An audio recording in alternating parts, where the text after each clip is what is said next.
오늘은 이제 커런트 미러에 대한 거, 폴디드 캐스코드에 대한 거하고 어드밴스드 커런트 미러에 대한 거를 이번 시간에 하게 됩니다.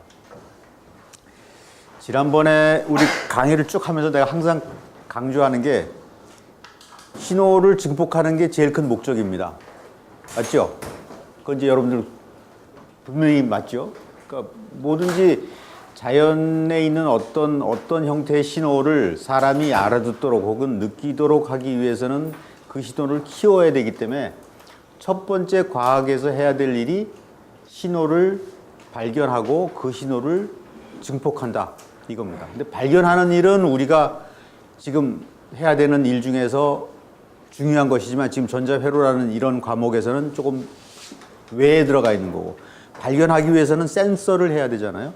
센서는 우리가 지금 하고 있는 것은 아니고 이제 다른 분야에서 또 센서를 개발하고 그러려고 애들을 굉장히 많이 쓰고 있는 것이고, 우리는 센서에서 나온 어떤 시그널, 그게 이제 그 시그널이 주로 전류나 전압 시그널입니다. 그 시그널을 노이즈 없이 우리가 좀 더 가공할 수 있도록 키우는 게 우리 회로하는 사람들의 제일 기본 임무거든요.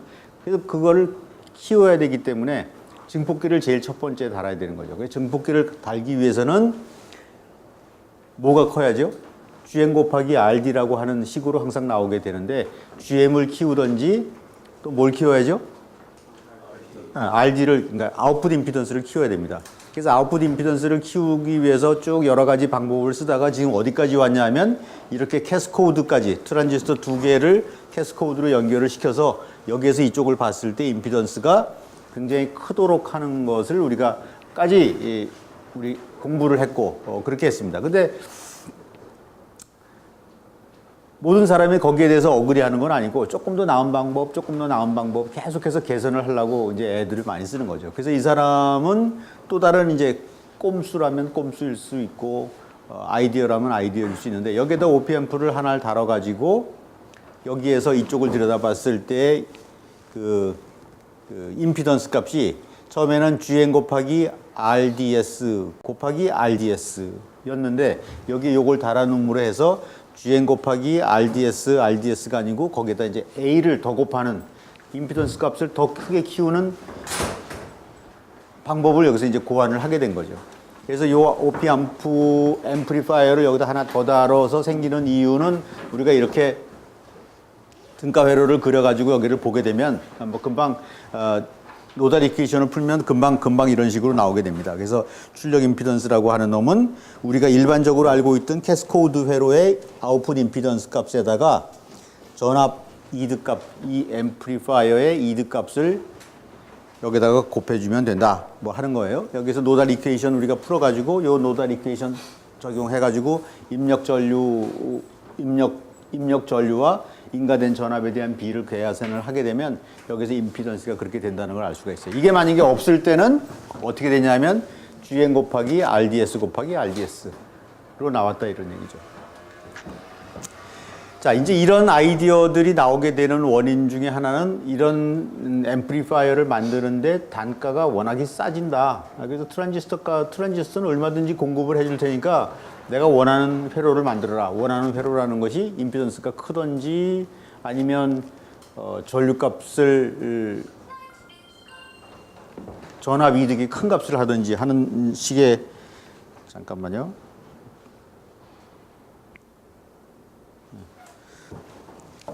크게 하든지 그 두 가지 방법을 쓰게 되는 거죠. 근데 이제 이렇게 해서 회로를 만들어서 캐스코드를 만들어서 사용하다가 또 이렇게 해서 전압 출력 임피던스 값을 더 크게 만들기도 했는데, 기본적으로 캐스코드 회로를 만들어 놓으면 임피던스 값은 커져서 좋지만 단점은 뭐가 됐었어요?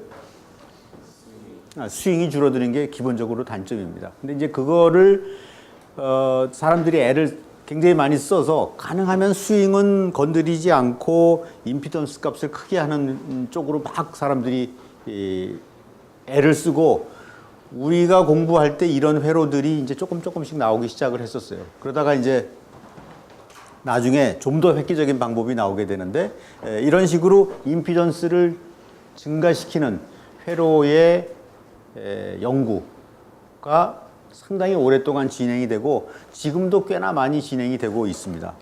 한때는 되게 유행했던 분야 중에 하나예요. 그래서 이제 이그젬플을 간단히 보게 되면 처음에 일반적으로 우리가 회로를 내가 연필로 그냥 그렸는데 이런 커먼 소스 앰플리파이어를 보게 되면 여기서 이쪽을 들여다봤을 때 임피던스 값은 이 트랜지스터에서 보이는 임피던스 값이랑 똑같게 되잖아요. 여기에서 보면 임피던스 값은 뭐랍쇼?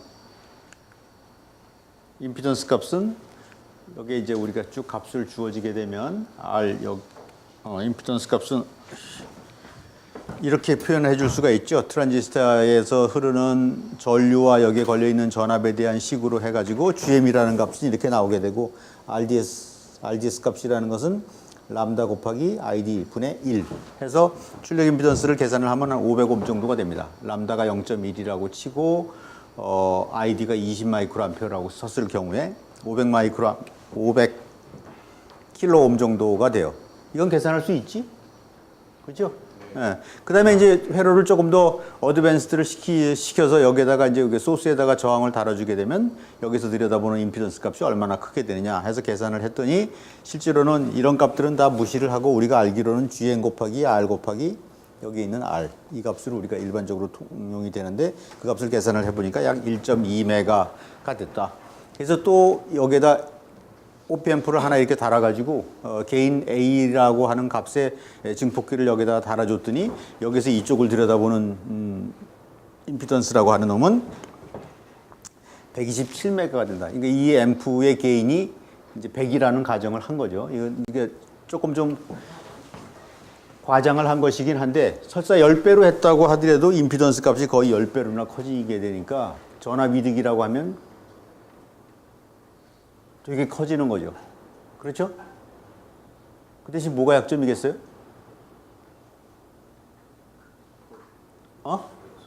이걸 써주는 것도 약점일 테고 두 번째 제일 문제가 되는 약점은 센시티브해져요. 그죠? 여기가 다른 데에서 굉장히 센시티브해져서 이 근방에는 다른 거를 배치하지 못하게끔까지 센시티브해. 회로를 만들 때 근처에 뭐가 이상하게 접근을 하면 막 흔들려요. 그런 단점들이 있어서 게인을 막 무진장 크게 해주면 다른 회로들을 써먹을 때 되게 곤란한 거가 된다. 이런 얘기죠. 아무튼 굉장히 좋은 아이디어였고 좋은 논문이었던 것 같아요. 이게 몇 년도에 나왔던 논문인지 모르는데 꽤 오래됐어요? 몇 년도에 나왔어요, 이게? 연도는 기억이 안 나는데 뒤에 나온 거보다는 훨씬 이전에 아, 그래요?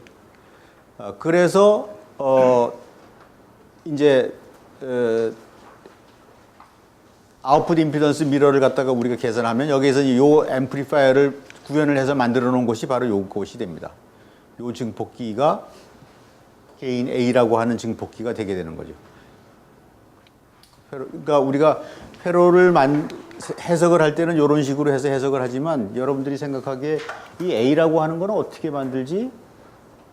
오피앰프를 사용을 하긴 했지만 이걸 어떻게 만든지 할 때 여러분들이 그냥 간단하게 여기에다가 이거 보면 그냥 인버터죠. 이거 입력 트랜지스터에다가 이거 로드 붙여가지고 하게 되면 이거 그냥 앰플리파이어잖아요. 그죠? 요거를 붙여놓으면 아까 얘기한 대로 여기와 여기 사이에다가 오피앰프를 붙여놓은 것하고 똑같은 그러니까 오피앰프라고 얘기하기보다 앰플리파이어를 붙여놓은 것하고 똑같은 형태가 된다 하는 거예요. 뭐가 자꾸만 깎으러 가는 것 같으네. 네. 회로가 이렇게 우리가 요런 회로가 아까 얘기했던 이쪽에서 봤을 때 임피던스를 크게 해주는 회로가 되게 되는 겁니다. 그러니까 이 회로를 들여다보면 점점 복잡해질 것 같은데 원리상으로 여러분들이 이 회로만 하고 있으면 되고 이 회로를 해석하는 방법은 이 등가 회로를 여러분들이 그릴 줄 알면 됩니다. 머릿속으로 이렇게 스토리를 좀 만들어 보세요. 그러니까 이게 복잡하구나라고 생각하기보다는 요 회로에서 요 등가 회로는 여러분들 누구든지 다 쉽게 그릴 수 있는 거거든요. 이거 빼면 그냥 트랜지스터의 등가 회로하고 똑같잖아요. 그죠? 네. 그래서 회로를 해석을 하는 방법이 여기에서 이쪽을 들여다봤을 때의 임피던스라고 하는 놈은 여기에서 이제 아까 얘기한 대로 이것이 없을 경우에는 GM 곱하기 RDS1 곱하기 RDS2 요렇게가 되는데 요 트랜지스터를 여기다 달아줌으로 해서 GM3 요게 트랜지스터의 트랜스 컨덕턴스 곱하기 여기에서 여기까지 들어와 있는 임피던스 값이 된다 하는 겁니다. 식으로 보면 아까보다 좀 복잡해지긴 했지만 요식하고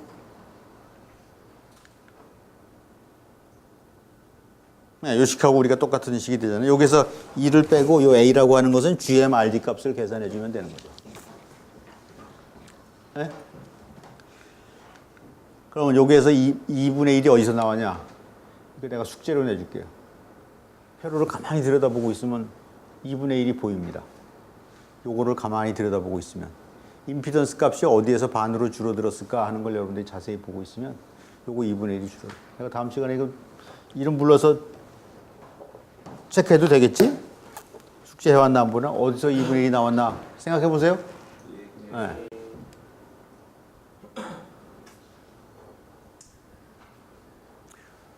우리가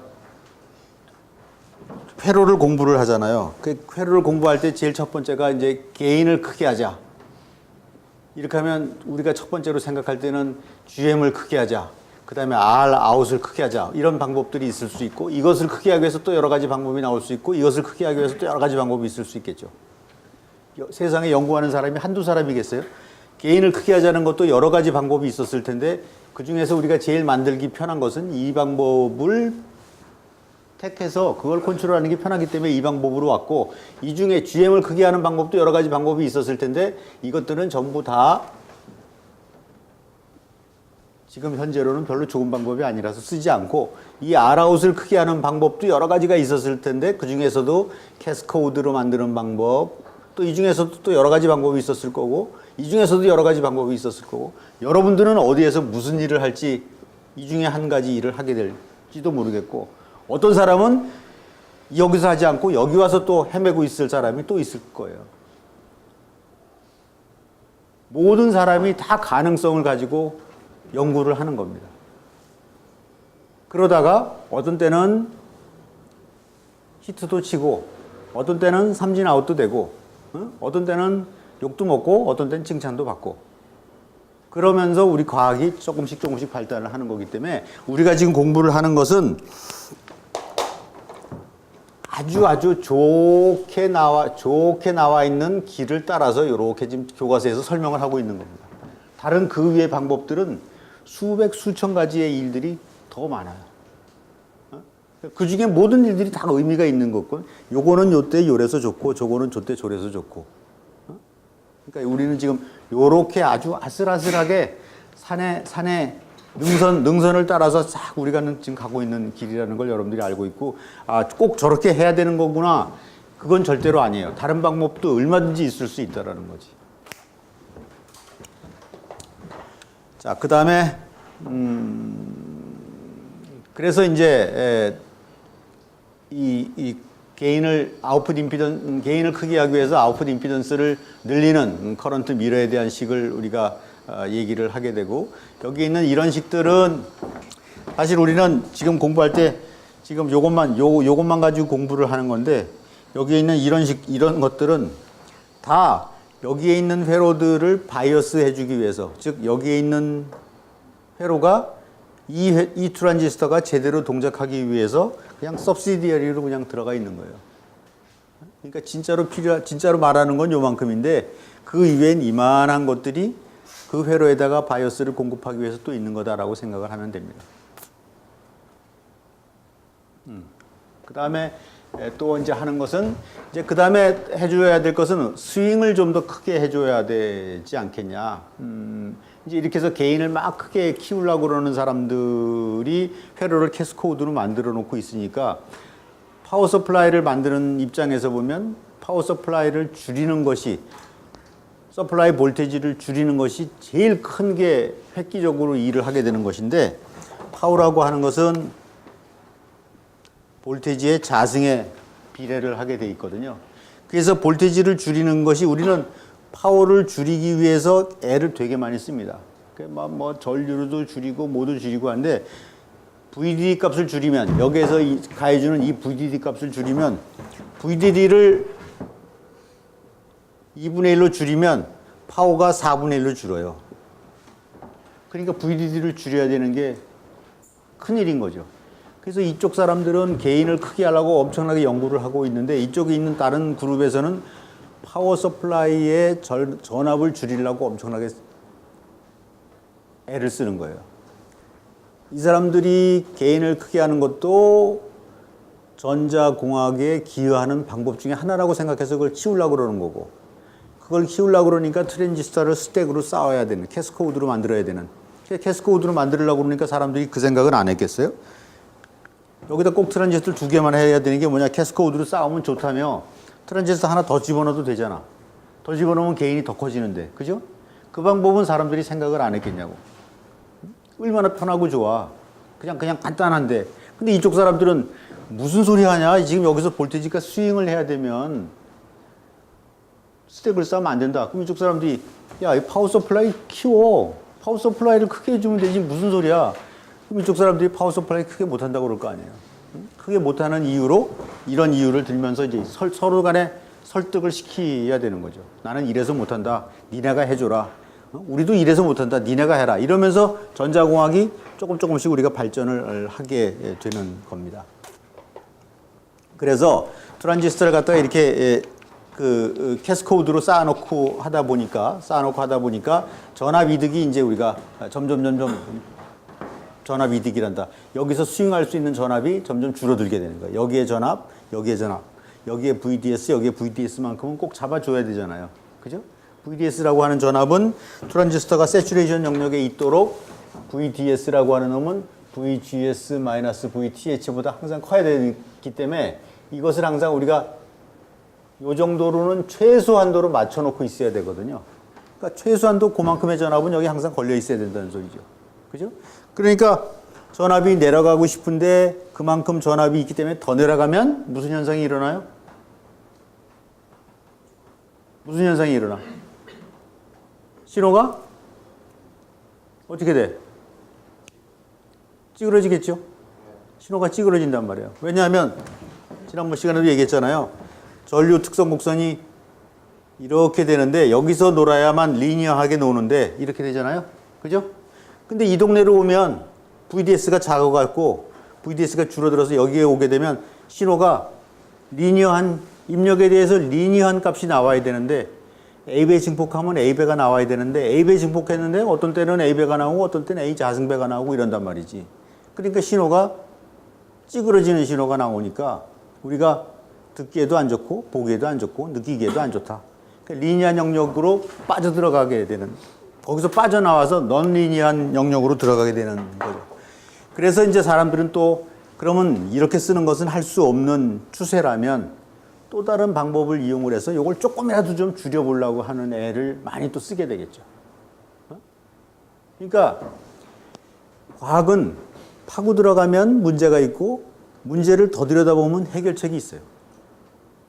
문제를 들여다보지 않으면 그냥 괜찮은 거예요. 내가 한참 전에 벌써 우리 한 20년도 전에 우리 대학원생들 한 5명쯤 있을 때 대학원생들 보고 용산의 전자시장에 가서 그때는 캠코더가 굉장히 유행했었고 캠코더에 우리나라 캠코더보다는 일본 캠코더 소니 같은 것들이 우리나라 거하고는 기술적으로 봤을 때 비교가 안 되게 우리보다 훨씬 더 우위에 있었을 때예요.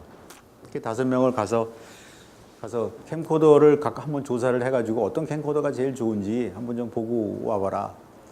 근데 5명 중에 내가 그래서 물어봤어요. 뭘 좀 고치면 되겠대? 뭐가 좀 문제점으로 보이대? 그랬더니 가서 뭐 비상적으로 봐가지고 문제점을 금방 볼 수야 있겠어? 근데 5명 중에 2명이 문제점을 찾을 수가 없습니다. 너무 잘 만들어서 뭐 어떻게 문제점이 뭐 별로 없는 것 같아요. 뭐 이렇게 대답을 하는 거야. 근데 내가 그때 내가 되게 젊었으니까 내가 되게 막 신경질을 냈던 것 같아. 말을 그렇게 하면 안 된다. 뭔가라도 시비를 걸어야지. 뭔가라도 시비를 걸어가지고 그걸 개선을 해야 된다고 엔지니어가 얘기를 해야지. 퍼펙트 하기 때문에 더 이상 할 게 없습니다라고 하면 이제 우리 엔지니어들은 그만하라는 소리나 마찬가지인데 그러면 안 된다. 이렇게 얘기를 했었거든. 아무튼 어떤 문제든지 항상 존재하게 되어 있고 그 문제점은 들여다보는 사람한테만 문이 열려요. 솔루션이 보인다고. 그리고 그 솔루션은 어떻게 보면 별것도 아니야. 그리고 그 솔루션은 절대로 완벽한 솔루션이 아니에요. 지금 그 상황에서만 해결할 수 있는 솔루션이야. 그러니까 누구든지 다 만들 수 있는 솔루션인 거예요. 근데 우리 엔지니어들은 교육받기를 항상 정답만 했잖아. 이러이러할 때 어떻게 됩니까? 답, answer, 얼마. 계산으로 톡 튀어나오든지 증명으로 딱 해는 것만 우리는 공부를 했기 때문에 그 완벽한 답만 찾으려고 그러는 게 머리에 습관적으로 배어 있어, 몸에. 근데 절대로 그렇지 않다는 것이. 실제로는 절대로 그런 정답은 존재하지를 않아요. 그러니까 어떤 것이든지 여러분들이 들여다보면 문제점이 있고 그 문제점을 더 깊숙이 들여다보면 해결책이 나온다는 거예요. 그 해결책이 특허도 되고 논문도 되고 여러분들이 나중에 중요하게 가질 수 있는 IP라는 것도 되고 이렇게 써먹을 수가 있는 것들이거든. 그러니까 자꾸 머리서부터 문제 속에다 확 집어넣고 문제를 풀으려고 그러지 말고 문제 바깥에서 문제를 멀리서 보세요. 아, 산봉우리가 저기니까 저쪽으로 가는 게 맞구나 하고 그쪽으로 가야지. 응? 알겠습니까? 그래서 엔지니어링 문제는 여러분들이 멀리서 그 문제를 한번 보면서 이해를 하고 그 다음에 접근을 하면 충분히 해법도 있고 해법이라는 게 하나밖에 없는 게 아니기 때문에 이렇게 많은 해법이 있는 거거든. 어? 그러니까 여기에서도 다 논문 쓰고 다 특허 받고 박사학위 받고 다 나간 거예요. 그래서 다만 우리가 그게 지금 현재 우리한테 맞지 않기 때문에 실용을 하지 못하는 것 뿐이지 나름대로는 다 값어치를 가지고 있다는 거죠. 그래서 수익 문제를 해결하기 위해서 이제 다른 트랜지스터 회로들을 이렇게 쓰게 됩니다. 그래서 이거를 쓰게 되면 여기에서 이런 식으로 우리가 회로를 쓰게 되면 이게 지금 1990년대에 나온 이거예요. 그러니까 지금부터 한 20년 전에 이제 볼테이지 스윙 값을 좀 더 크게 하기 위해서 회로를 갖다 요만큼 이렇게 집어넣어준 회로가 되는 거죠. 그래서 여기에 있는 스윙을 좀 더 크게 했다. 뭐 이런 것들이 되겠고, 그러니까 이거는 여러분들이 구태여 뭐 어떻게 됐을까 하고 연구할 필요는 없이 스윙을 작게 하기, 스윙을 폭을 넓게 해주기 위해서 별의별 방법이 다 고안이 됐었다 하는 걸 여러분들이 기억을 해달라는 거야. 그러니까 해결책들이 아무튼 별의별 해결책들이 수십 가지의 해결책들이 나왔어요. 1990년도에 우리 한국에서 메모리 사업으로 돈을 막 벌기 시작하는 그 단계가 1990년대예요. 그때 요런 꼼수들로 논문들이 막 나오기 시작을 했던 것들이죠. 그러다가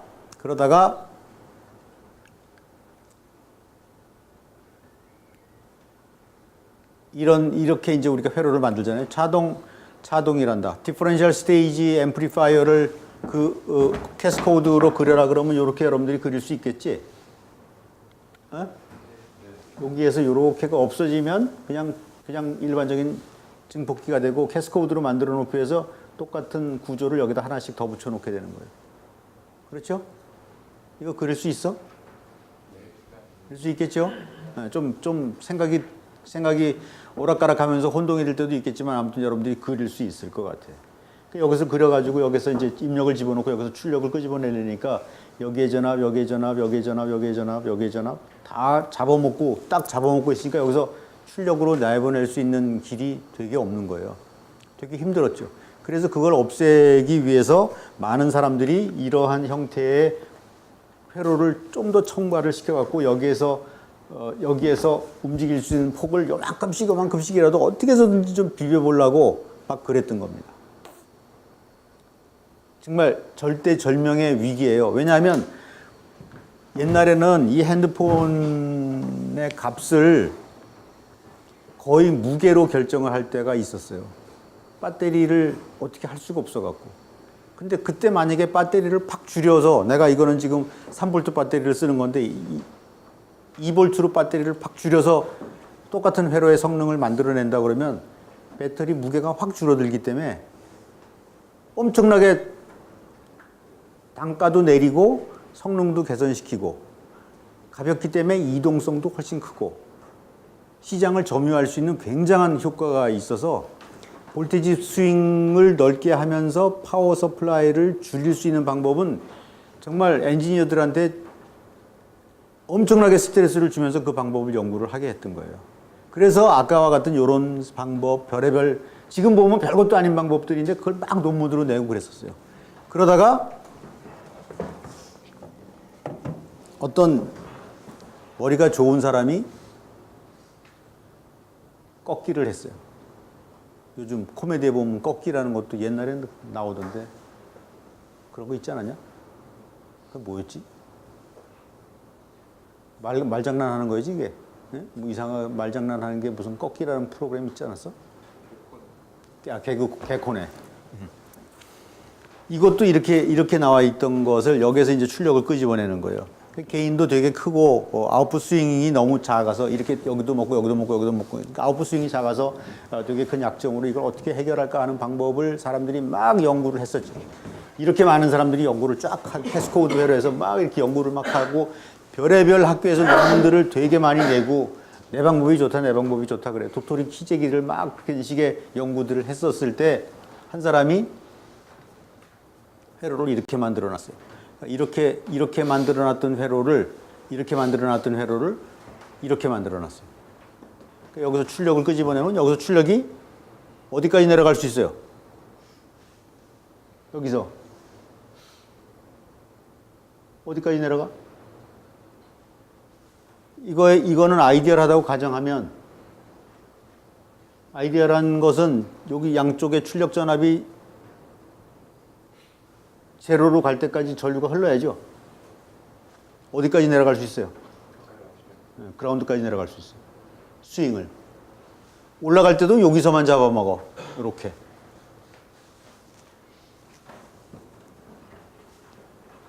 저게 나오고 나서 얼마나 많은 사람들이 쇼크를 먹었을까. 우리 이 회로를 개발하려고 그러는 사람들이 지기랄 나는 여태까지 뭐 했지? 저 자식은 정말 사람 김세게 만드네. 이런 식의 생각을 하면서 이 회로를 받아들일 수밖에 없었던 상황인 거죠. 정말 very, very good idea 였었어요. 그러니까 이 사람이 이렇게 해가지고 아무튼 그 다음부터는 거의 대부분의 회로들이 전부 다 폴디드 캐스코드 회로를 만들었던 거예요. 이렇게 캐스코드, 그러니까 캐스코드 회로를 이렇게 만드는 거예요. 여기서 입력 들어가고 여기 캐스코드 됐지. 이쪽에도 요거 캐스코드라고 치면 이렇게 돼서 여기에서 스윙하는 게 여기에 캐스코드에 걸리고 여기에 캐스코드에 걸려서 이렇게 조금밖에 못하던 것을 이걸 이렇게 꺾어놔 가지고 여기에서부터 이쪽으로 충분히 올라갈 수 있는. 사실은 충분히라고 그래봤자 트랜지스터 하나 여기도 트랜지스터 하나이기 때문에 트랜지스터 하나만큼씩 더 트레시홀드 전압만큼씩 더 왔다 갔다 하는 거지만 그게 어디야? 0.12V 더 스윙하려고 그렇게 많이 애를 썼었는데 이건 0.5V씩 아래 위로 확 늘려주면 엄청난 거죠. 그래서 전부 다 이렇게 폴디드 캐스코드로 회로를 바꿔서 사용을 하게 됩니다. 여기서 보게 되면 이제 캐스코드 회로의 볼테이지 스윙 값은 이런 값을 우리가 표현을 해줄 수가 있게 되겠고 폴디드 캐스코드는 이렇게 우리가 해석을 해줄 수가 있게 됩니다. 이것도 예제를 우리가 만들어 놓지 않았나?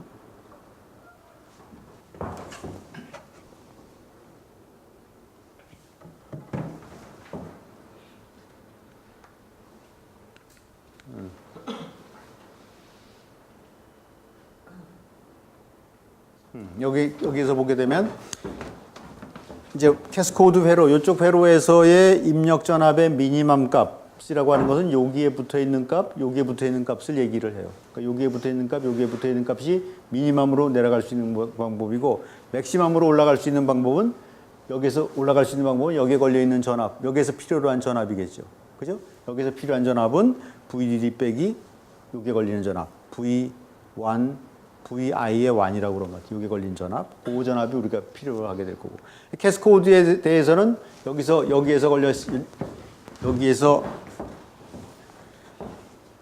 폴디드 캐스코드에 대해서 V 아웃에 대한 전압은 여기에서의 전압은 이쪽으로 올라갈 때는 요거 똑같이 올라가지만 여기에서 내려갈 수 있는 전압은 이거만큼 커지게 된다.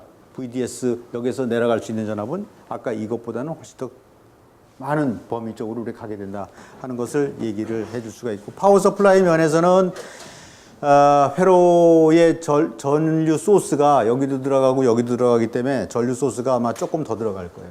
조금 더 들어가는데 전력을 좀 먹더라도 스윙 값을 늘려주면, 전력은 늘어줘도 스윙 값을 늘려주면 그 이득을, 전압을 내려주면 그거에 자승에 비례하는 값으로 우리가 되기 때문에 전력을 많이 세이브할 수 있기 때문에 거기에서 세이브한 전력을 전류원으로 하나 더 써서 우리가 이익을 볼 수 있다. 뭐 그런 얘기가 되겠습니다. 그래서 이제 폴디드 캐스코드 회로를 그림으로 그리면 이렇게 됩니다. 여기서 보게 되면 전류 소스 회로를 아까 보게 되면 여기에 있는 거, 여기에 있는 거, 여기에 있는 거가 전류 소스가 됐고, 그 전류 소스를 어떤 식으로 이제 표현을 하냐면 여기에 전류 소스 있고, 여기에 전류 소스 있고, 여기에 전류 소스가 있는 것으로 이제 보면 돼 있죠. 그래서 본래는 이거를 없애고 이거를 이렇게 갖다 붙였어야 됐던 거예요. 이걸 갖다가 보세요. 여기 있는 거를 이렇게 갖다 붙이면 그냥 우리가 일반적으로 폴디드 캐스코드 오피앰프가 되는데, 그거를 이렇게 딱 꺾어가지고 여기에서 입력 붙여주고 여기에다가 전류 소스 갖다 붙여주게 되면 아까 우리가 얘기했던 요 회로하고 똑같은, 요 회로하고 똑같은 회로, 혹은 요 회로하고 똑같은 회로가 된다. 이렇게 되겠습니다. 그러니까 여러분들이 생각을 이 그 두 개의 그림을 갖다 이렇게 두 개의 그림을 책상 위에다가 갖다 붙여놓고 나서 한참 동안 들여다보세요. 야, 참 어떻게 저런 아이디어를 냈을까? 응? 어떻게 저런 아이디어를 냈을까 하는 걸 한번 들여다보면 나도 할 수 있을까? 하는 생각이 낼 거예요. 가만히 들여다보고 있으면 사실 별것도 아니거든. 그러니까 내가 큰 틀에서 자꾸 보라는 게, 여러분들 용돈 얼마나 써? 우윤이, 심우윤 어디 있어? 용돈 얼마나 쓰냐? 30만 원 써? 많이 쓰는 거냐? 너는 40만 원 써? 어떻게 나보다 많이 쓰니?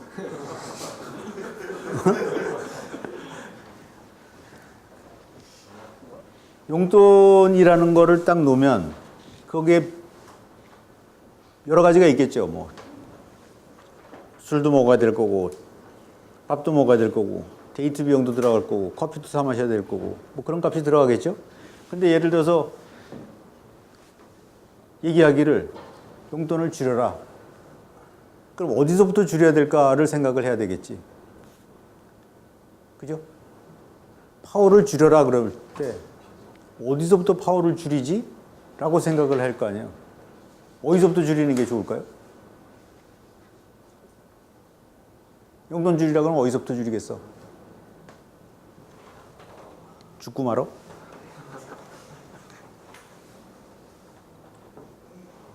밥 빼고 다른 군것질을 좀 하나요?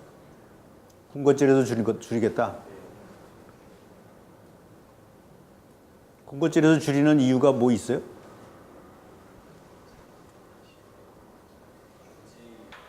줄여도 크게 지장을 안 받을 것 같아요. 너는? 밥을 싼 거.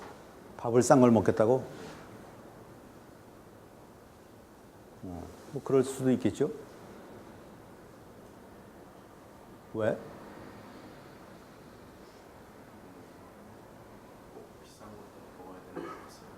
비싼 걸 먹어야 될 필요가 없어서. 네.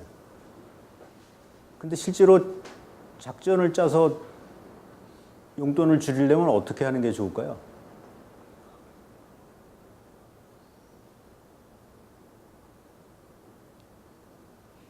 어떻게 하는 게 좋을 것 같아? 항상 작전을 짜야 됩니다. 그렇죠? 파워를 줄이려면 그냥 생각나는 대로 이거 줄이죠, 저거 줄이죠 이렇게 하는 것보다 어디서 파워를 제일 많이 쓰고 있는지를 보고 그 제일 많이 쓰고 있는 파워에서 줄이는 게 아마 제일 효과적일 수 있어요. 그러니까 내가 가끔 우리 학생들이 논문 써갖고 오면 그런 얘기를 해요. 학생들은 나한테 항상 보고하기를 전력을 60%를 감소시켰습니다. 라고 논문 써가지고 결과를 만들고 실험 결과를 갖고 온다고. 우리 우윤희가 얘기했듯이 간식을 줄이겠습니다. 근데 그 사람의 파일을 가만히 들여다보세요. 내가 여러분들 작전 짜는 방법을 해주는 거야. 이게 용돈인데 이게 간식이야. 1%. 30만 원 쓴다고? 아니, 10%. 30만 원 쓴다고 용돈? 한 3천 원어치 간식을 먹는다. 근데 간식을 줄였다. 그 간식을 3천 원에서 1,000원어치로 1,000원어치만 먹었어. 간식값을 66% 감소시켰다. 이거야. 이 사람이 주장하는 바는 내가 66%에다가 강조를 해가면서 66%를 줄였습니다. 꽝 치는 거야. 누가 들으면 와 정말 대단히 줄였네. 그 전체적으로 얼마 줄였냐? 30만 원 중에 2,000원 줄였습니다. 이 얘기인데 그 얘기는 안 하고 66% 줄였습니다. 얼마나 내가 훌륭합니까? 이렇게 얘기를 한단 말이지. 근데 우리 대학원생들이 대부분 논문을 쓸 때 그렇게 써요. 여기서 이 많은 사람들이 대부분 그렇게 생각을 해. 나 혼자 정말 열심히 일했다고 생각을 하는데 다른 사람들이 보기엔 그래서 무슨 일이 생겼는데 아무 일도 안 생겼잖아. 고생은 너만 했지. 그지? 그러니까 이게 이제 예를 들면 그런 거예요. 밥값도 보면 실제로 보면 밥값도 얼마 안 들어가. 용돈에서. 근데 밥을 짜장면 곱빼기를 먹다가 노상 짜장면 그냥 곱빼기 아닌 걸로 그냥 먹겠습니다. 그래봤자 30-40% 줄어드는 건데 30-40%만 보면 엄청난 거죠. 그러나 전체적으로 봤을 때는 용돈에서 그게 차지하는 포션은 별로 크지 않은 게 되잖아요. 그래서 여러분들이 엔지니어링 문제를 쳐다볼 때도 어디가 제일 중요한 건가를 거기를 좀 들여다보고 그러고 나서 거기를 접근하는 전략을 써야 성공을 할 수가 있어요. 그래서 엔지니어들은 항상 문제를 내가 자꾸 뒤에서 조금 바깥에서 문제를 보고서 들어가라. 왜 우리 시험 문제에 들어가서 문제 주면 바로바로 풀어야 되기 때문에 우리 시간을 요만큼 주어진 시간에 많은 문제를 풀도록 훈련을 받은 사람들이라 그런 경향이 있을런지도 모르겠는데 엔지니어링으로 볼 때는 좀 더 뒤에서 생각하는 모습들을 여러분들이 좀 가져주면 좋을 것 같아요. 그래서 추천하기는 이 폴디드 캐스코드 2회로와 세 개를 한꺼번에 그려놓고 어떻게 그런 생각을 하게 됐을까 한번 자세히 좀 들여다보세요. 우윤이 알겠지? 그래서 파워를 줄여야 된다, 스윙을 넓혀야 된다라고 했을 때 이거를 놓고 여기에다가만 들여다보면 폴디드와 같이 꺾어야 되는 아이디어가 안 나온다는 거예요. 이 회로 전체를 보고 멀리서 저쪽 뒤에서 앉아갖고선 멀리서 들여다보면 회로 전체를 이렇게도 뒤집어보고 저렇게도 뒤집어보고 할 수 있는 이 시야가 좀 넓어지는데 여기에다가만 관점을 둬가지고 여기에 있는 수익만 생각을 하게 되면 계속 이런 방법 조금씩 요거는 그대로 내버려 두고 이 안에서 딴 데서 어떻게 좀 해보려고 그러는 방법들이기 때문에 한계가 있을 수 있다는 거죠. 그러니까 여러분들은 이제 사회 나가든지 대학원에 진학을 하게 되면 좀 더 전자회로를 즐기는 방향으로 봐야지 막 숙제하고 시험 문제 풀듯이 전자공학을 하면 갈 수 있는 폭이 되게 좁습니다. 그래서 폴디드 캐스코드 회로를 보게 되면 이게 이제 결국엔 회로가 결국에 나오는 것은 전압이득이라는 거 하는 것은 GN 곱하기 RD예요. 근데 RD는 여기서 들여다봤을 때 RD는 여기 RD, 여기 RD의 병렬값이잖아요. 그죠? 거기에 RD 값은 이쪽에서 여기에서 이쪽을 봤을 때 RD 값은 이거. 여기에서 이쪽을 봤을 때 RD 값은 이거. 뭐 이렇게 된다라는 뜻이 되겠습니다. 네. 폴디드 캐스코드 값에서는 여기에서 이제 R1하고 R5가 병렬이 되는 것은 여기에서 이쪽을 들여다봤을 때 RD 값은 여기에 있는 GN 값에다가 여기에서 이쪽을 봤을 때 RD 값이 여기서도 보이고 여기서도 보이니까 이렇게 해서 우리가 써놓게 된 거죠. R01, R05 해서 두 개 값이 또 병렬로 또 붙어 있게 되니까 써 있게 되는 거니. 그래서 아마 출력 임피던스 값이 약간은 줄어들어서 게인이 조금 줄어드는데 실제로 그건 큰 영향을 미치지 않습니다. 그래서 임피던스 값이 여기가 되게 크기 때문에 여기 값이 크기 때문에 이제 폴 값이 여기가 게인이 되게 크기 때문에 여기에 뭐가 생긴다고 그랬죠? 폴이 생긴다고 그랬죠? 폴. 극점이 생긴다고요.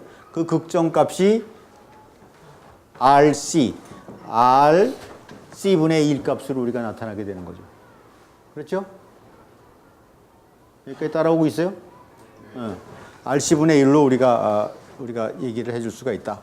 그래서 보게 되면 뭐 폴 값도 RC분의 1로 나타낼 수 있고 스피드도 꽤 커지고 그렇기 때문에 페이즈 마진도 좋다. 뭐 이렇게 할 수가 있지만 전류를 많이 사용한다는 측면에서는 조금 단점이라고 볼 수가 있겠다 하는 것이 되겠습니다. 그 다음에는 전화 좀 해봐. 네 전화로 전화해. 요게 전화하면 한 박사인데 아마 와 있을 것 같아. 거기 있으면 일로 모시고 와. 이건 이제 이그샘플이 아니고 여기에서는 이제 디퍼런셜인데 그래서 또 다른 사람은 어떻게 생각하냐면 디퍼런셜 앰플리파이어 자체에 문제점이 있다고 제기를 해요. 여기서 다른 사람들은 계속해서 이렇게 해서 게인을 넓히기 위해서 어쩌고저쩌고 하다가 뭐 계속 이렇게 쓰는데 여기서는 계속 오피앰프를 어떤 식으로 썼냐면 이렇게 썼죠. 이렇게 입력 두 개가 들어가고 싱글 아웃풋이 이렇게 나오게 오피앰프를 썼잖아요. 맞죠? 맞죠? 그래서 아무도 이의를 제기하지 않았어요. 근데 어떤 사람이 왜 디퍼런셜 입력이 들어가면 출력도 디퍼런셜로 나오게 하면 게인이 금방 2배가 되는데 뭐하러 출력은 접지를 시켰냐. 출력도 플로팅해서 끄집어내면 되지. 2분의 1은 그냥 손해보지 않냐. 라고 얘기를 하면서 디퍼런셜 인풋, 디퍼런셜 아웃풋으로 하자. 디퍼런셜 인풋, 싱글 아웃풋으로 하지 말고 디퍼런셜 인풋, 디퍼런셜 아웃풋으로 오피앰프를 만들어서 사용하면 좋지 않냐. 라고 어느 사람이 가다가 툭 나는 일로 갈래.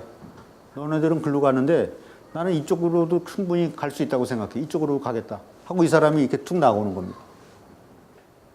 한 사람은 폴디드로 가겠다 그러고 이 사람은 디퍼런셜 인풋, 디퍼런셜 아웃풋으로 가겠다고. 우리 여기서 잠깐 헤어졌다 나중에 또 저쪽 꼭대기에서 볼 수 있으면 좋고 보지 못하면 나는 올라가 있는데 네가 안 오면 너 죽었다고 생각할게. 바이. 하고 헤어지는 거예요. 그래서 결국 이렇게 가서 둘이서 만나요. fully, 그걸 제목해서 fully differential folded OPM프라고 해. 이름이 좀 길어져. 이렇게 해서 만나서 결국 지금 현재로는 여기 와서 있어요. 이러다가 또 언제 또 무슨 일이 일어날지도 모르겠죠. 그 무슨 일이 일어나는 것의 주인공은 여러분이 될 수도 있는 거예요. 근데 여기서는 이제 이렇게 하는 겁니다. 입력을 이렇게 집어넣어서 출력을 여기서만 끄집어냈어요. 여기도 움직이는데 사실은 여기는 그냥 레벨로 뒀던 거죠. 맞죠? 여기가 여기 입력이 이렇게 들어가니까 출력도 이렇게 나올 거 아니에요. 근데 이건 레벨로 두고 이것만 끄집어냈다는 거지. 근데 디퍼런셜이면 이렇게 움직이기 때문에 두 개 있는 데서 같이 꺼내갖고 비교를 하면 이렇게 나왔던 게 두 쪽을 다 같이 비교를 하면 훨씬 더 크게 나타날 수 있어요. 2배만큼. 그래서 출력을 양쪽으로 같이 꺼내자. 근데 이게 안 됐던 이유는 뭘까? 옛날에는 이거 하나하나를 따로따로 써야 됐기 때문에 이거 하나 따로 써야 되기 때문에 이거 하나 끄집어내서 쓰려고 그러면 항상 접지가 문제야. 접지가 되어 있지 않은 놈의 신호는 우리한테 별로 필요가 없어요. 항상 불안하거든. 어디로 갈지도 모르고. 그래서 항상 접지를 시켜놓고 우리가 있었는데 요렇게 쓰는 거는 직접 회로 안쪽으로 다 들어가요. 내부 안에서. 그러니까 내부 안에서만 그 실리콘이라고 하는 신호 직접 회로 안에서만 이렇게는 쓸 수 있어요. 이것도 결국 바깥으로 끄집어내려고 그러면 한쪽은 접지시키고 한쪽에서 끄집어내야 돼. 그러나 회로 안에서는 이렇게 움직여도 괜찮아요. 그러니까 직접 회로 안에서는 이렇게 쓰는 거죠.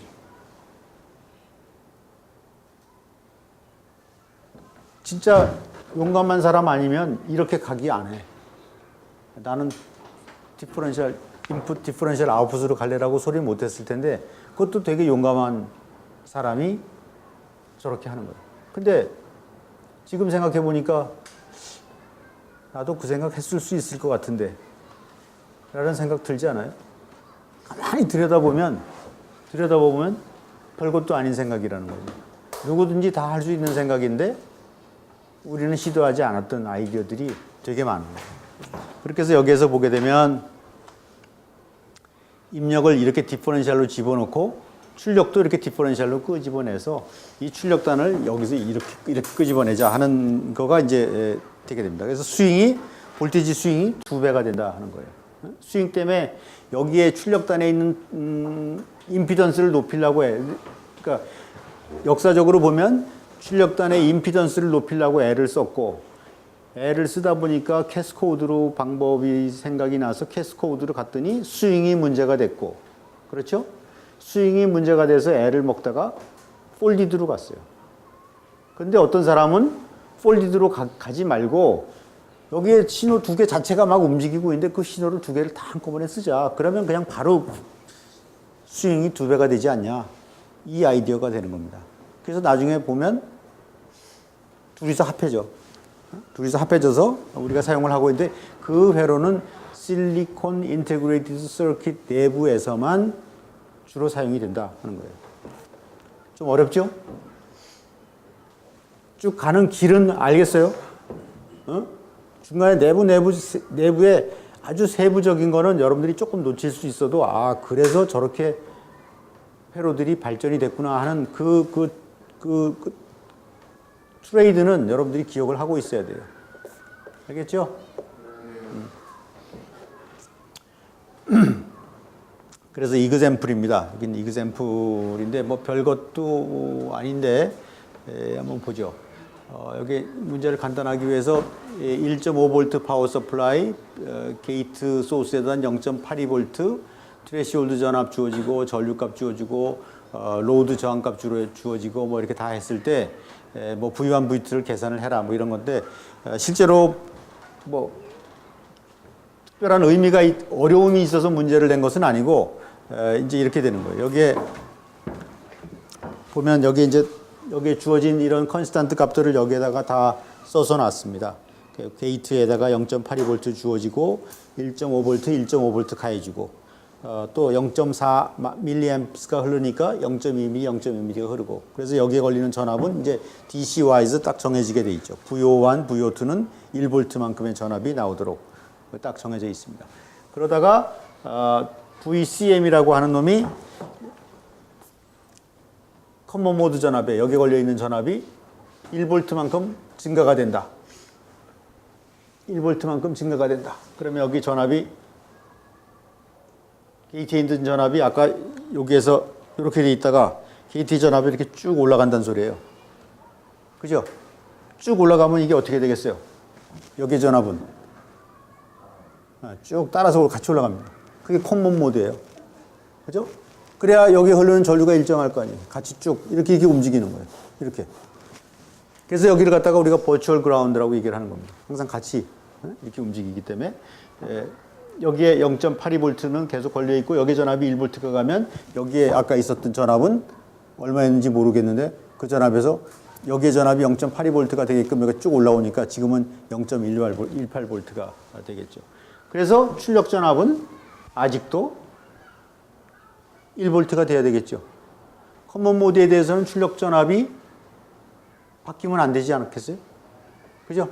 그래서 커먼 모드 게인은 얼마가 돼야 돼요? 아이디얼하게? 제로가 돼야지. 커먼 모드는 아무리 입력이 들어와도 출력이 나오지 말아야지. 그죠? 디퍼런셜 앰플리파이어는 디퍼런셜 모드에 대해서만 동작을 해야지. 맞지? 그래서 VO1, VO2라고 하는 놈은 아직도 1V. 이렇게 된다 이거예요. 그 다음에 VCM이 0.2V가 됐을 때, 여기 0.2V가 됐을 때도 VO1의 전압은 1V. 항상 똑같은 전압으로 우리가 돼야 된다. 뭐 그런 얘기들이 되겠습니다. 다만 문제는 뭐냐면 여기 이제 요게 요 상황이 달라지는 거예요. 커먼 모드 전압이 들어오게 되면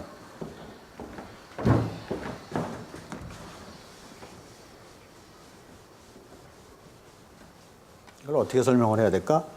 커먼 모드 전압이 들어오게 되면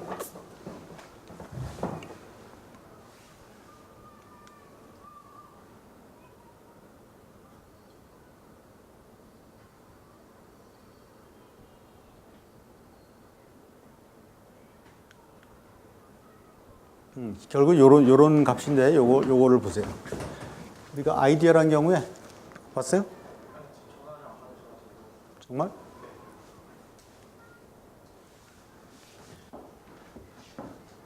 여기에 이제 우리가 신호가 들어와서 출력 전압이 이렇게 되어 있을 때 보면 출력 전압이 요렇게 아주 센터에서부터 요렇게 되어야만 돼요. 커먼 모드에 대한 값이 제로 값이 되는 거죠.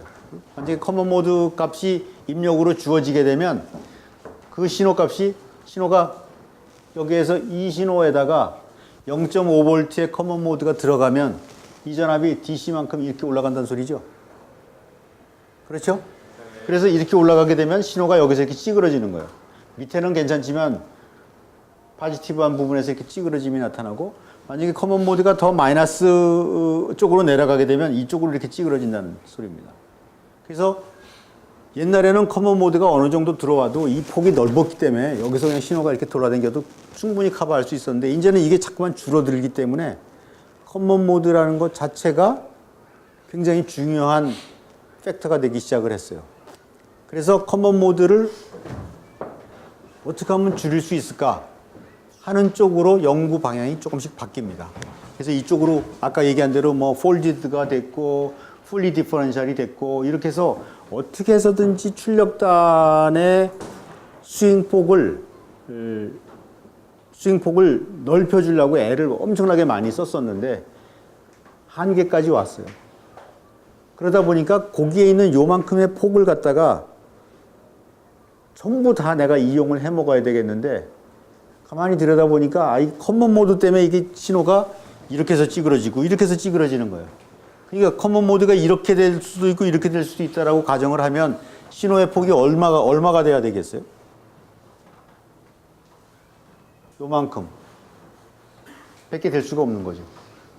더 커지면 위로 가서 잘리고 밑으로 가서 잘린단 말이에요.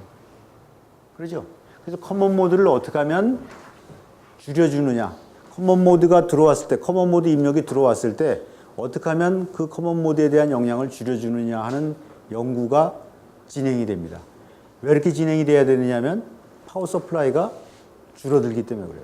파워 서플라이의 전압이 자꾸만 줄어들으니까 5V였다가 3V였다가 1.8V였다가 1.3V였다가 1.1V로 내려가는 상황에서 내가 얼마나 전압을 정말 0.1mV도 아까운 상황이 돼서 커먼 모드 피드백에 대한 영향이 우리가 지대해지게 되는 거죠. 그래서 커먼 모드 피드백에 대한 거를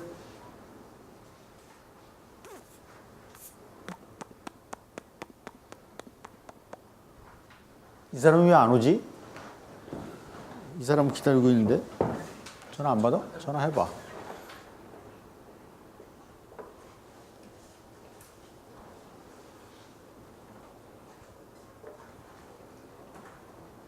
누구냐면 여러분들 선배를 내가 소개시켜 주려고 그랬는데 여러분들 선배 중에 한 분이 인텔에 있는데 어저께인가 며칠 전에 한국에 왔다 그래서 내가 수업 시간에 와서 잠깐 좀 인사 좀 하면 어떻겠냐 그래서 불렀는데 안 오네. 아니 원래는 대학원 수업이 2시에 있어서 2시에 1시간 동안 세미나를 좀 하자고 그랬는데 조금 일찍 와서 인사하고 나와 같이 밥 먹자고 그랬는데 아마 차가 또 막히는 모양이죠. 아무튼 그 양반 올 때까지 딴 얘기 할게요. 우리가 엔지니어나 사이언티스트들이 하는 방법이 세 사람을 내가 비교를 합니다. 하비라는 사람이 있고, 아인슈타인이라는 사람이 있고,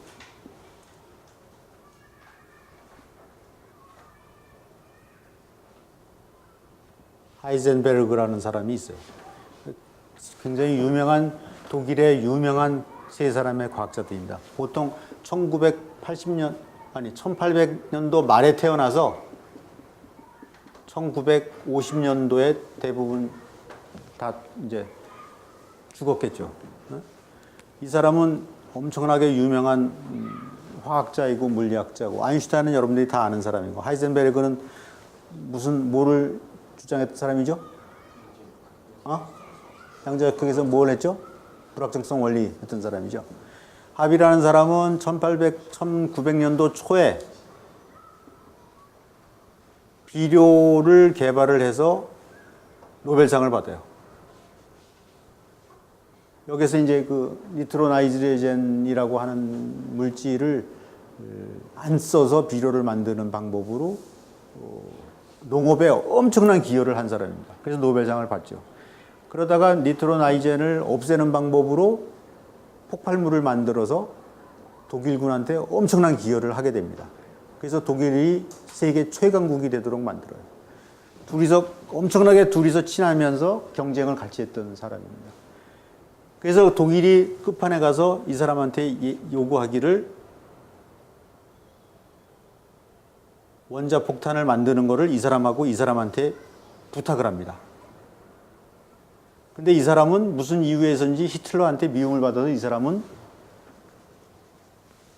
쫓겨나요. 과학자의 그 높은 자리에서 쫓겨나게 돼 있어요. 히틀러한테 쫓겨나고, 이 사람은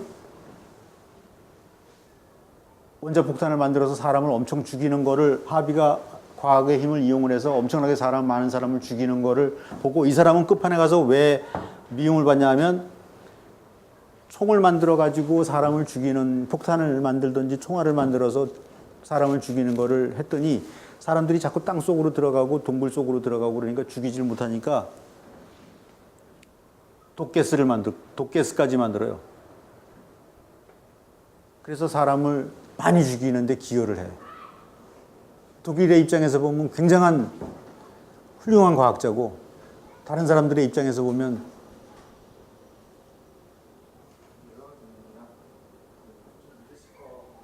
그래? 그럼 안 되겠다. 그럼 이 얘기나 계속해야지 뭐. 그런 사람이에요. 그러는 걸 보고 아인슈타인은 미국으로 도망을 갑니다. 미국으로 도망가서, 그때 대통령이 누구였지?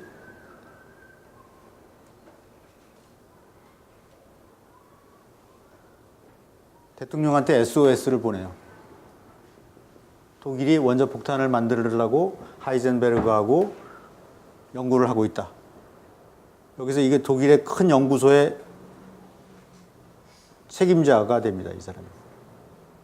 다 세 사람이 같이 경쟁하던 사람이에요. 하고 있다. 그래서 미국에서 이 양반을 데려다가 원자폭탄을 만드는데 성공을 해요. 여기서 성공을 한다고.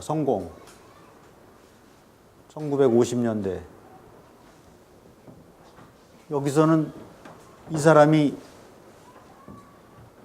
최종 단계에서 이 사람이 몇 달 전이야. 원자폭탄 만들어서 떨어뜨리려고 그러기 바로 직전에 영국에서 체포. 그래서 압송. 그 전범 처리는 전범. 감옥소에 들어가요. 그래서 얼마나 쪼아댔겠어. 그 당시에야 뭐 인권이라고 하는 것 그렇게 요즘같이 강조가 되지 않았기 때문에 아마 엄청나게 때리기도 했을 거고, 물고문도 했을 거고, 고춧가루 고문도 했을 거고, 뭐 우리가 요즘 알고 있는 고문 방법을 다 써서 고문을 해서 알아내려고 그랬겠죠. 그래서 여기서 미국에서 먼저 성공을 해가지고 갖다 떨어뜨리죠. 그때 내가 여러분들한테 얘기를 했듯이 여기에서도 성공을 했을 수도 있어요. 근데 예를 들면 성능이 더 좋아도 비행기로 날르지 못하는 원자폭탄 만들었으면 무슨 소용이 있나요? 그죠? 그런 것들이 과학의 힘들이 우리가 조정을 해야 될 것들인 거죠. 그래서 여기서 원자폭탄 만들어가지고 성공을 하죠. 이 사람의 입장에서 보면, 아인슈타인 입장에서 보면 원자폭탄 만들어서 사람들 죽이는 거를 반대하는 입장에서 미국으로 갔다가 미국에서 원자폭탄 만드는 거에 기여를 합니다. 그래서 전쟁을 끝을 내죠. 여러분들은 누구를 더 좋아해요? 누가 더 옳다고 생각합니까? 이 사람, 이 사람, 이 사람? 우리나라에서 원자폭탄 만들어서 전쟁을 하려고 할 때 싫다고 그래갖고 북한으로 가고 북한에서 원자폭탄 만들어갖고 이쪽에다 떨어뜨리면 북한의 입장에서는 충신이 될 거고 남한의 입장에서 보면 나쁜 사람이 되겠죠. 여러분들은 누구가 옳다고 생각하겠어요? 이 사람이 옳아? 이 사람이 옳아? 이 사람은 여기에서 고문을 받으면서 얘기를 합니다. 고백을 하는 거죠. 나는 원자폭탄 다 만들 수 있고 다 기술도 있고 다 있는데 내가 일부러 원자폭탄 만드는 것을 슬로우 다운 시켰다. 내가 알고 있는 것을 다 알려주지 않고 아주 천천히 알려줘서 원자폭탄 만드는 것을 지능적으로 늦췄다. 라고 얘기를 했대요. 그게 50년대니까 1980년에 그 뭐라 그러냐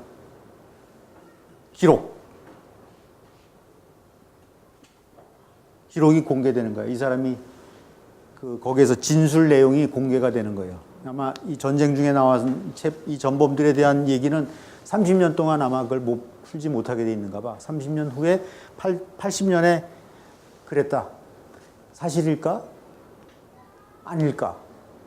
많은 사람들은 사실이 아니라고 얘기를 한대. 그때 여러 가지 정황으로 봤을 때 독일이 기술이 약간 좀 부족했었다라고 생각을 하는데 뭐 어쨌거나 우리 엔지니어들 입장에서 보면 나는 이 사람을 따라가는 것이 옳은가? 이 사람을 따라가는 것이 옳은가? 이 사람을 따라가는 것이 옳은가? 누가 내 모델이 될 수 있을까? 사실 세 사람이 다 우리 과학하는 사람들의 입장에서 보면 다 훌륭한 사람들이고 아직도 교과서에 다 나오는 사람들이에요.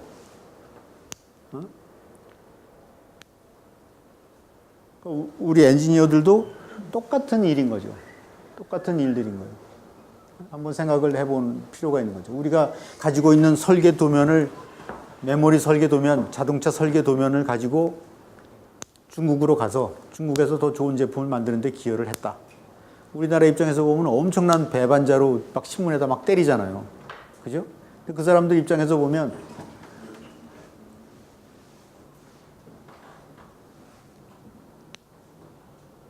뭘 그렇게 인류 전체를 위해서 나는 훨씬 공헌한 거고 대한민국의 어느 회사한테는 내가 조금 미안하긴 하지만 인류 전체에다가 이 기술을 공개함으로 해서 훨씬 더 인류가 편하게 살 수 있는데 기여하지 않았냐 이렇게 얘기할 수도 있는 건데 어쨌건 그런 세 사람들의 얘기가 되게 재밌는 얘기들인데 아인슈타인은 아마 1950년 전쟁이 끝나고 나서 조금 있다가 아인슈타인은 죽은 것 같은데 죽기 바로 직전까지도 일본에 있는 사람들한테 계속해서 사과 편지를 썼대요. 미안하다. 정말 진심으로 사과한다 하는 편지를 일본의 그 폭탄 피해자들한테 아마 죽을 때까지 계속 써가지고 보내고 아마 그랬다고 그러는 걸로 역사책에 나오던데 우리 엔지니어들도 내가 저런 입장에 처해 있다면 어디로 갈 건가 하는 것도 한번 여러분들이 생각을 해봐야 돼요.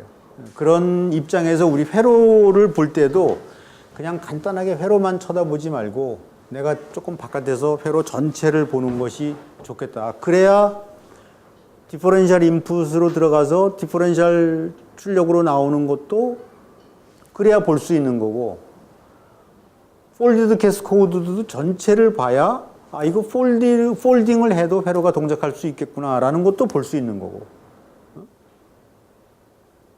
또 얼마나 많은 사람들이 파워 서플라이, 우리는 파워 서플라이가 3V면 3V, 1.5V면 1.5V라고 그냥 한계를 두고 우리는 일을 하잖아요. 또 우리보다 더 많은 사람이 파워 서플라이에 대해서 연구하려고 얼마나 노력을 많이 하겠어요. 만약에 새로운 물질이 발견이 돼서 파워 서플라이에 대한 염려를 안 하게 된다면 우리가 지금 회로리 개발하는 거가 훨씬 더 많이 빨리 개발될 수도 있을 것 같아요. 그러니까 우리 혼자만 일하는 것도 아니고 다른 사람들도 우리만큼 열심히 일한다는 것도 알아야죠. 아시겠어요? 오케이? 네, 거기까지 하겠습니다.